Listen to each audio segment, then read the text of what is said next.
Hello everyone, this is Jeff. Welcoming you back to my channel. If you haven't subscribed yet, please click the subscribe button and that notification bell for more videos. Yan, so today magre-repot po tayo ng ating mga mayanas na ating binili. Yung ating mga collies plants.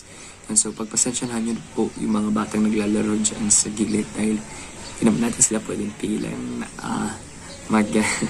maglaro at mga bata pa yung mga yan. Yan, so there, meron pa tayong 7 pots na mayanas. I-transfer natin sila dito. Pero hindi ko alam kung babagay dito yung mga medyo malalaki na. Kung medyo malaki na siya at ma-overgrow niya itong pot,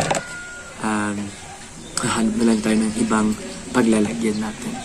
Yan, so pasensya na po na hindi natin masyadong may pakita yung ating pag-repot dahil naputol yung isang ulo ng tripod, yung naghahawak dun sa clip na humahawak sa phone. Yung humahawak sa phone holder, ayun na lang. Yung humahawak sa phone holder ay naputol. Hindi ko lang kung sino pumutol or kung anong nangyari doon. Pero yan, so yung mini tripod lamang natin yung ating gamit ngayon. Yan, so let's get started.